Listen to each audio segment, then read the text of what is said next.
저희들 귀한 하루 주셨습니다. 귀한 주말입니다. 할렐루야 샬롬 하고 인사하십니다. 할렐루야 샬롬 샬롬 샬롬 샬롬 샬롬.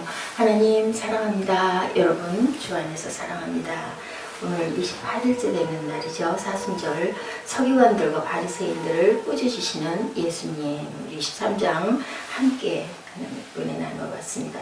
바리새인들은 하나님을 바로 섬긴다고 하면서도 마음속에 이 세상에 대한 탐욕을 둠으로 하나님을 바로 섬기지 못하죠.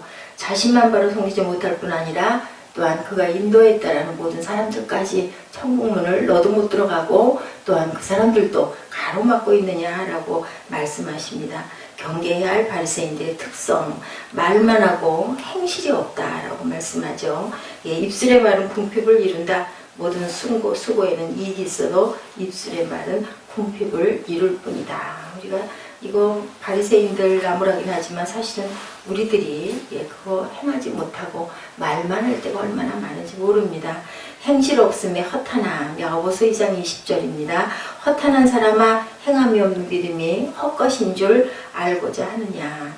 또한 높아지려고 한다. 인간은 본질적으로 하나님 앞에서 아무것도 아니죠. 도토리 키재기라고 그러죠. 조금 좀 양심이 있고 의로운 자나 그렇지 못한 자나 사실은 하나님 보시기에는 그 녀석이라는 거예요.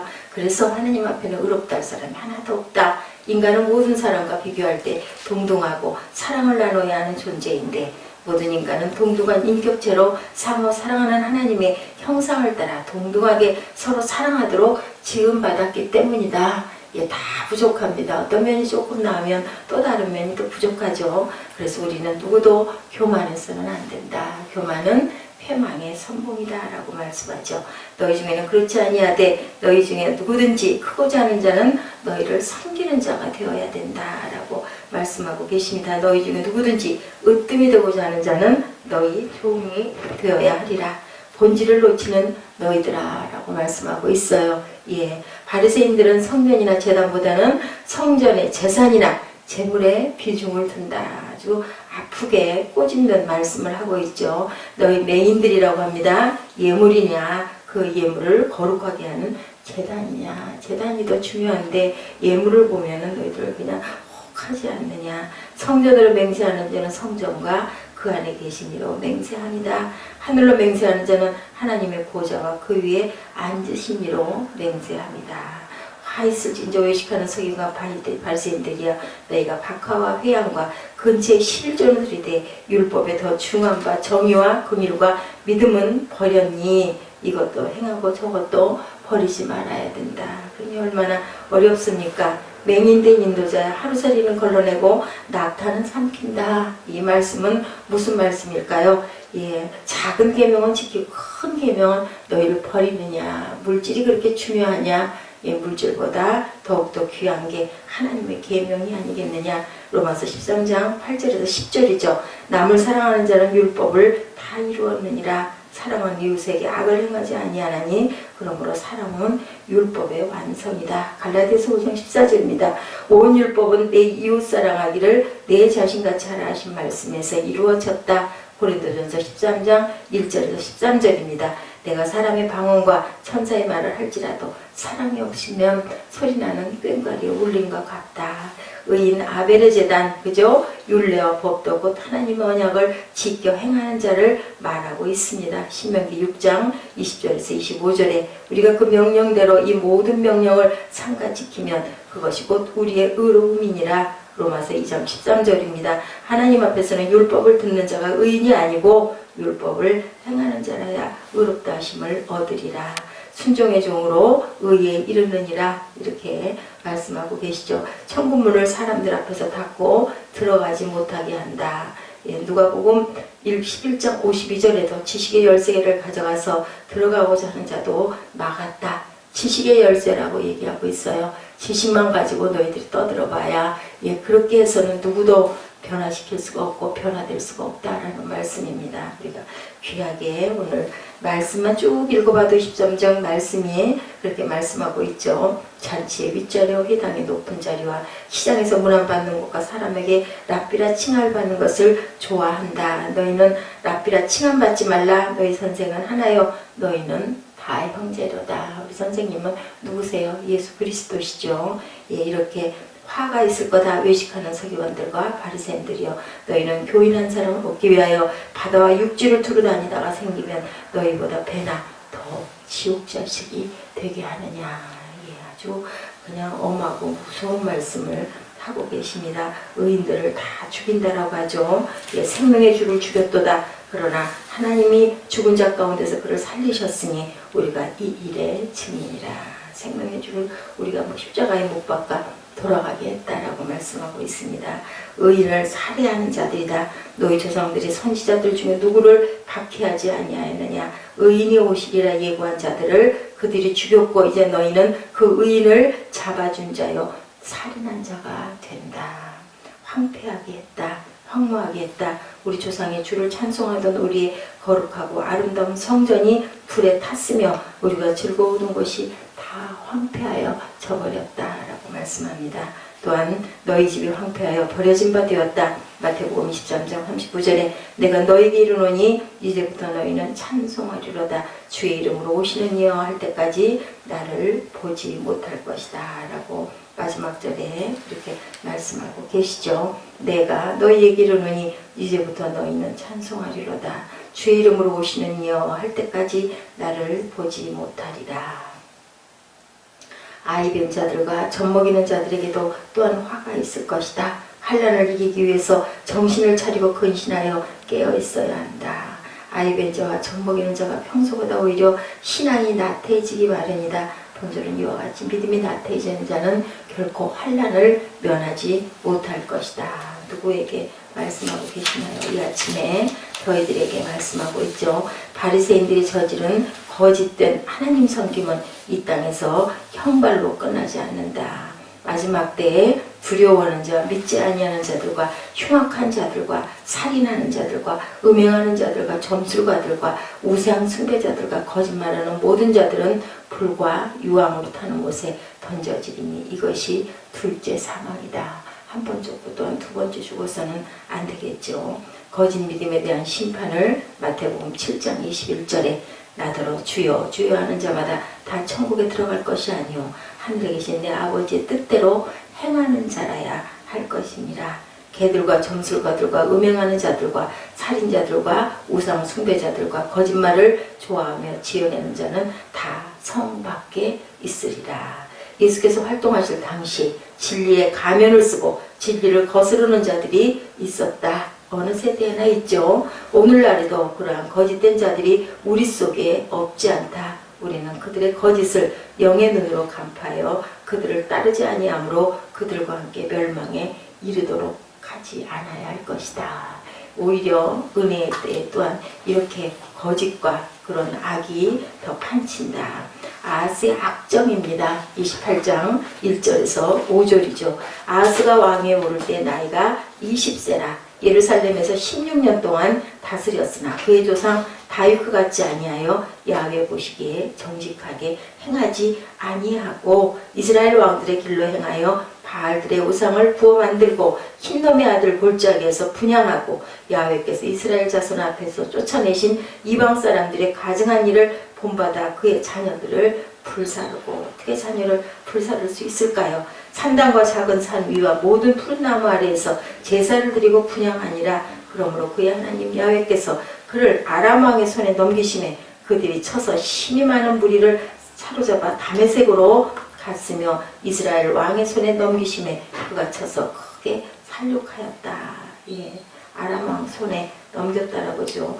훌륭한 일을 할 좋은 기회를 만난 적은 없었는데 왜냐하면 아버지가 그렇게 온전하게 털을 닦아놨는데 그 나라는 부유했고 강했고 견고한 믿음을 지니고 있는 훌륭한 상태에 있었는데 이 몇 구절에서 우리는 다음과 같은 걸 발견합니다. 형편없이 타락하고 부패했다.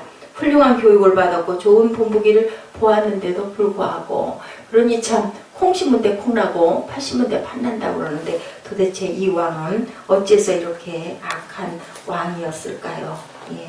그 아버지는 일찍 돌아가고 그렇게 귀한 일들을 많이 했건만은 결국은 또한 이렇게 약한 일들을 하죠. 아하스가 왕에 오르고 나서 이렇게 요담 왕이 그렇게 일찍 41살에 돌아가고 이렇게 일찍 대를 이은 그 아들이 아하스 왕이 그렇게 악할 수가 없었다. 몇 손가락에 꼽을 만큼 악을 저지른 그런 악한 왕에 대한 말씀을 이렇게 하고 있습니다. 자기의 자녀를 불태워서 몰록에게 바쳤다. 하나님께서 절대로 금했는데 어떻게 자식을 그렇게 불에 태웠을까요? 자녀들의 그 불을 통과케 함으로 그들을 극악무도한 악마에게 헌신하는 것만으로도 불충분하다고 생각하고 제단에 드리는 그런 무서운 일을 저지릅니다. 패역한 이스라엘 사람들과 저주받은 가나안 사람들의 길을 쫓아 행하여 우상을 부어 만들고 그들을 숭배하였기 때문에 또한 제2계명도 어겼다. 그는 야훼 보시기에 정직히 행하지 아니하였다. 1절부터 이렇게 말씀합니다. 마치 산들이 자기를 보다 하늘 가까이 올려다 주는 듯이 생각하여 산 위에서 제사와 분향을 드렸다. 신앙은 물론이고 인간의 자연적 정도, 일체 상실하고 인류의 대적에게 최대의 헌신을 다짐한 그는 자기의 악의를 성취하기 위해서 이렇게 했다. 결국은 역사에 기록되어 있죠. 돌아가고 수천 년이 지나도 하나님 말씀에 이렇게 기록되는 그러한 아주 악을 이렇게 저지른 그러한 아하스 왕입니다. 아람 사람들이 그를 쳐서 굴욕을 주었고 그의 백성들을 많이 사로잡아가고 북이스라엘 왕도 역시 우상 숭배자이긴 했지만 그를 경멸했다. 그를 쳐서 크게 사륙했다. 백성들은 이 징벌로 고통을 겪었다. 그리하여 그들은 피를 흘렸고 그들의 땅은 황폐해졌으며 그들의 가족은 멸망당했다. 그들이 선한 왕을 가지고 있었을 때는 비록 그들이 악을 행하였더라도 보호를 받았는데 그 왕의 선함으로 그를 보호해 주었는데 27장 2절에 그렇게 증거하죠. 이제 그들이 나쁜 왕을 가지게 됨으로 인해 그들은 지켜주던 것은 모두 사라지고 심판의 물결이 그들에게 몰아쳐왔다. 지난 시대의 행복함을 알지 못하는 자들은 지금 당하는 비극을 통해서 그때 행복을 귀중히 여기는 법을 배워야 된다. 숭배하고 악정을 일삼는 아하스 왕의 통치를 본장은 이렇게 얘기하고 있습니다. 이방신들을 숭배해죠. 아하스 왕은 유다의 왕들 중에 가장 극심한 우상 숭배에 빠졌던 인물. 신앙을 떠나 폭정과 우상 숭배에 광적이었던 아하스의 입 까닭에 하나님의 백성들은 토탄에 빠지고 고통과 고난에 신음하게 되고 끝까지 하나님께 반역하다가 그만 죽고 말았다. 아하스의 악정이죠. 왕위에 오른 아하스. 이 왕은 아버지가 오히려 그렇게 튼튼하게 아주 국력을 대단하게 해놓은 것이 오히려 더욱 큰 악을 저지르는 결과가 되어버리고 말았어요.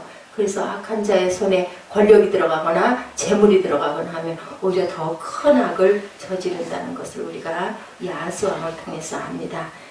사람을 제단에 드리는 야훼가 극도로 싫어했던 그런 가증한 악을 이렇게 행한 그런 왕. 레위기 10장 1절에서 5절에 증거하죠. 이러한 아하스의 가증한 죄악을 통해서 악인의 전형적인 모습을 봅니다. 사람이 어디까지 악해질까? 이방행위를 본받는 므낫세 또한 그렇죠. 야훼 보시기에 악을 행하여 야훼께서 이스라엘 자손 앞에서 쫓아내신 이방 사람들이 가증한 일을 본받아 가증한 행위를 본받지 말라. 신명기 18장 9절입니다. 내 하나님 야훼께서 내게 주시는 땅에 들어가거든 너는 그 민족들의 가증한 행위를 본받지 말 것이다. 거기에는 뭐가 있다? 하나님의 심판이 있다. 그것으로 끝나면 좋을 것인데 그렇지 못하다는 거죠. 르신과 베가의 침공. 이사야 7장 1절에 우시아의 손자여 요담의 아들인 유다의 아하스 왕 때 아람의 르신 왕과 르말리아의 아들 이스라엘의 베가 왕이 올라와서 예루살렘을 쳤으나 능히 이기지 못하니라. 아하스를 에워쌌다. 이때 아람 왕 르신과 이스라엘 왕